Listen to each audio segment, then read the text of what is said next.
pengembangan PLTU baru dilarang kecuali, ada kecualinya. Satu, untuk PLTU yang telah ditetapkan dalam RUU PTL sebelum berlakunya Perpres ini. Kedua adalah PLTU yang memenuhi persyaratan terintegrasi dengan industri yang dibangun berorientasi dengan peningkatan nilai tambah sumber daya alam, termasuk proyek strategi nasional. Dan dalam hal ini tentunya proyek strategi nasional ini yang meningkatkan tenaga kerja dan kemudian meningkatkan juga atau meningkatkan pertumbuhan ekonomi. Nah, kan kalau kita lihat tentunya ada syarat kalau mereka masih boleh ya. Pertama, dia harus mengurangi gas rumah kaca 35% dalam jangka waktu 10 tahun sejak dimulai, kemudian beroperasi paling lambat sampai dengan tahun 2050. Nah, apa pertimbangannya semua ini? Tentunya sudah dipikirkan dengan matang oleh Bapak Presiden dan para menterinya yang terkait, terutama Menteri SDM. Jadi pertimbangannya untuk peningkatan investasi dan mempercepat pencapaian target bauran energi terbarukan dalam bauran energi nasional sesuai dengan kebijakan energi nasional. Ya, tentunya menurunkan gas rumah kaca, percepatan pembangkit listrik dari sumber energi terbarukan. Kira-kira demikian. Oke, baik. Saya ke Pak Solihin seperti apa nih? Pak Solihin melihat dan menanggapi rencana pemerintah untuk kemudian men-stop tidak lagi membangun PLTU baru, Pak Solihin? Jadi kami dari Kadin sebenarnya sepenuhnya mendukung program pemerintah karena ini sebenarnya sangat baik untuk ke depan karena bisa mengurangi efek emisi rumah kaca. Nah, kalau dikatakan bahwa mengurangi tenaga kerja itu sebenarnya saya tidak melihat di situnya karena kalau kita melihat di RUU PTL, pemerintah membangun sebanyak 4 gigawatt per tahun. Jadi artinya menambah kapasitas energi yang dihasilkan per hari ini, tapi juga menurunkan CO2 yang dihasilkan dari PLTU, tapi mengganti dengan energi yang terbarukan. Jadi sebenarnya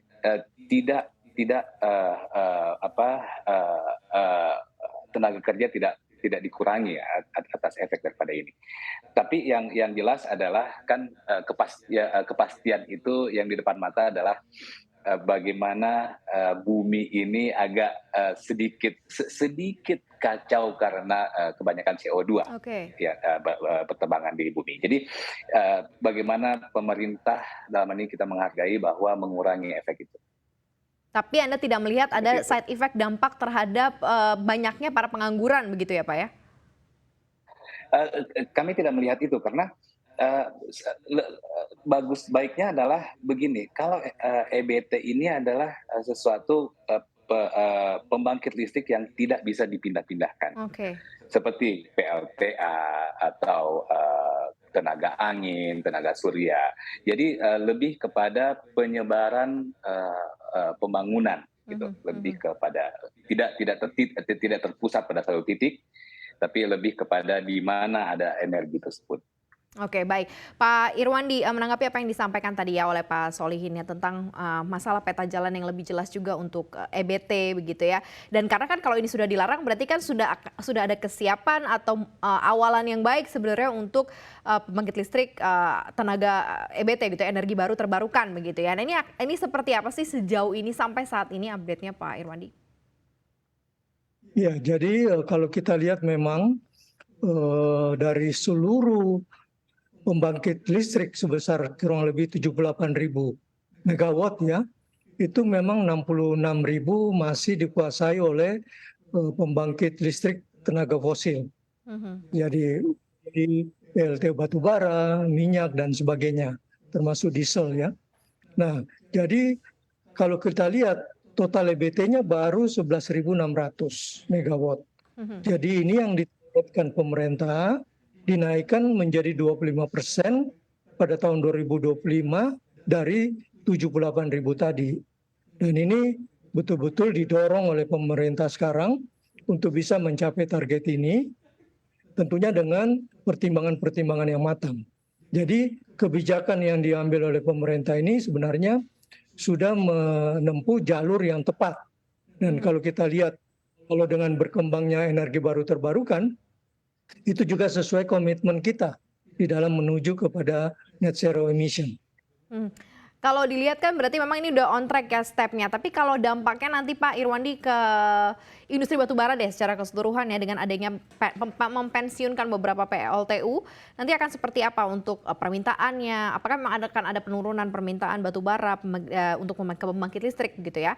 Atau pasokannya mungkin dialihkan pasarnya gitu ya, misalnya ke ekspor? Atau seperti apa Pak Irwandi? Ya, kalau kita lihat dalam skenario semua negara di dunia ini, kita melihat bahwa mereka dalam memprediksi semua pencapaian net zero emission dalam keadaan normal. Kita tahu sekarang ada semacam satu gelombang global yang katakanlah sangat luar biasa. Jadi yang tidak kita duga sebelumnya. Sehingga ada beberapa yang kembali kepada pembangkit listrik batubara dan sebagainya. Jadi kalau kita lihat memang perkembangan yang dinamis ini harus dimaknai dengan suatu tindakan-tindakan yang konsisten. Jadi istilah kami di dalam pelarangan PLTU batubara ini itu bukan pada phase out, tetapi kepada phase down, ya. Phase down. Jadi secara bertahap, nah tentunya harus diimbangi dengan investasi di energi baru dan terbarukan, sehingga lapangan kerja akan terbentuk. Dan kalau kita lihat kondisi tenaga kerja di pertambangan sekarang kurang lebih 1,6 juta orang, kemudian di batu sendiri sekitar 245.000, dan di dalam pembangkit kita pengadaan listrik itu termasuk dengan gas, uap, air dan sebagainya, itu kurang lebih 310.000. Nah, tapi kalau kita khusus kepada batu bara mungkin bisa jatuhnya ke setengah ya, dari 310.000 itu. Jadi kalau kita melihat ada satu transformasi tenaga kerja yang bisa mendapatkan peluang-peluang di dalam energi baru terbarukan dengan tentunya satu strategi pemerintah, baik itu usaha sendiri maupun dengan dana dari internasional, dan mencapai keseimbangannya, tentunya ini tidak akan terlalu berpengaruh terhadap kesempatan kerja bagi tenaga kerja di bidang kelistrikan.